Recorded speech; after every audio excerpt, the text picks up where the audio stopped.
Welcome to Dogs versus Nature is Metal. Today we got some videos. We're looking at dogs versus nature. So join me as we watch these together and let me know your feedback in the comments below. First up, looks like we got a boxer and a skunk.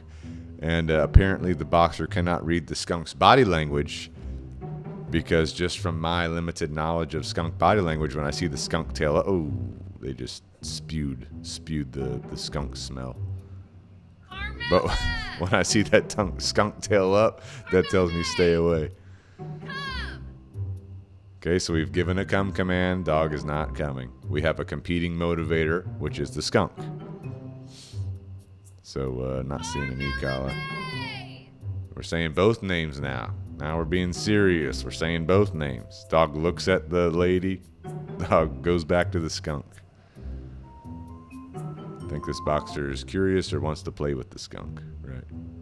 Looks like at the beginning, because it just replayed, looks like at the beginning, the boxer's dripping already. Looks like he already got sprayed. Let's look at some comments here.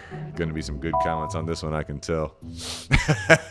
Someone says, hate to say you got a retarded boxer. I'm thinking, why not call the dog before it gets sprayed? Good point. Back to the recall. You know, you can't call your dog back. You know, you got to make sure you have that remote collar to enforce your recall, which means you got to do your prerequisite training, remote collar conditioning, and actually have it on your dog daily, and that way it's ready for use when needed. We got a cure, hydrogen peroxide, baking soda, dishwashing detergent like Dawn. Apparently this helps get the skunk smell off. Heroic Husky protects child from charging bear. Knocked over the boat. This is in Connecticut. Pretty big husky.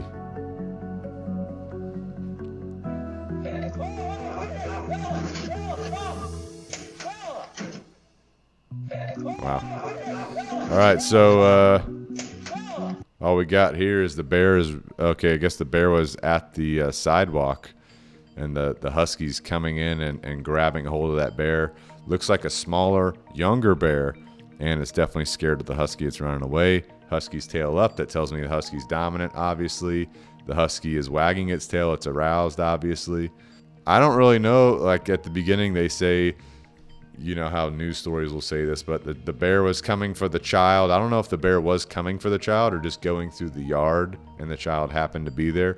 But either way, the husky is going to maintain its territory. You can tell that.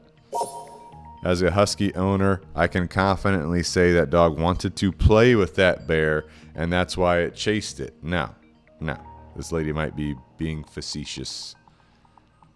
That husky was definitely being territorial. It bit the bear in the back, right? And it continued to chase it. That's not a play chase, but you might be being funny. Where did y'all see the bear charging at the kid? That's what I was saying. Did not charge at the kid. Leave the bear alone. More likely the husky chased the bear directly to the kid. That is a potential. National Geographic, if it was filmed by a stressed mom in Texas. Aight. Finally spotted the beaver. Beaver.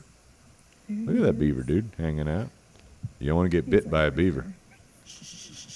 Okay, so he's going into the water. He's exited his dam. Rex.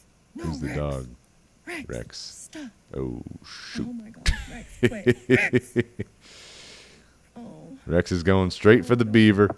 The beaver looks like he's looking. Oh, the beaver's looking at him. Yeah, beaver. Oh gosh. I think he's like, The beaver's turning around, going back to his dam. oh, you're too cute and plump. You're too cute and plump. Don't get killed by this Jack Russell. Oh, her dog's Jack Russell. Yeah. She only showed it for a Rex! split second. Oh, there he is. Rex. Looks like a mix. He's gonna go in. Where we want to see the remaining part of the video. The dog looked like he's going into the beaver dam with the beaver. Look at this beaver coming out. He's chilling. Big boy. Beavers were in that movie Hoppers, right? That was what that movie was about. Now, this dog's just going straight for the beaver. So you see how the dog just he sees the beaver. He's like, I'm gonna go to that beaver. I don't know what I'm gonna do when I get there, but I'm gonna go to that beaver. So what would you do in this situation? Depending on where you're at, there could be alligators. I think this is in Texas, so they're probably, I don't know if there's alligators in Texas. Or if you're in Texas, let me know. I know there's alligators in the southeastern United States where I live. And so if you're in water like this, there's the potential for an alligator. And I've seen terrible videos of dogs swimming through the water, chasing a fish, for example. And the owners are like, come, come, come. And the dog's not coming. And then the gator grabs the dog. That is crazy, right? But it does happen. So think about, what are you going to do in this situation, right? If we had training, if we had recall training, we could make sure our dog turns around and comes back to us when we ask it to, when we're in this situation. So that's what I would be focused on. Making sure I'm training for real life situations, because you never know what's going to happen. But also, the beaver's just trying to hang out. So, you don't really want to disturb the beaver when he's just chilling out and having a day. If you're having a day like a lazy Sunday, you don't want someone messing with you. This looks wild. Looks like a grizzly with a dog. Close call grizzly encounter. Dogs on this tight leash right here, probably pulling toward the grizzly. This looks like a younger grizzly just without even clicking it. Let's check it out. No. Go away. Shoot. Hey. Say. No. Ah. Hey. Ha, ah. Hey. Bruh. Stop. Enough. Oh, Hey. shoot, No. dude. No. Hey. Hey. Oh, shoot. Stop it. Stop. Stop. Enough. No. Bro. Hey. Hey. Stop. Stop it. Go away. Bear doesn't care about the person, cares only about the dog. Oh, now it's turned to look at the lady. Wait. I'm assuming it's a lady. Bad. Bad. Hey.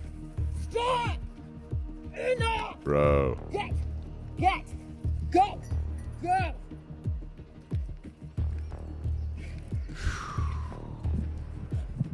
Stop it. Golly. Bruh, what would you do in that situation? All right, so here's what I'm thinking. We got the dog, we got the grizzly. Person's pulling the dog away. And it seems to me that every time the dog kind of turns away from the grizzly, that's when the grizzly wants to approach. If the dog's facing the grizzly seems less inclined to move forward. Grizzly doesn't seem that worried about the person. But right here, see how the person's pulling the dog away as she or he backs up, and then the grizzly comes forward to charge. Now I'm wondering, is the grizzly curious? Is the grizzly being territorial?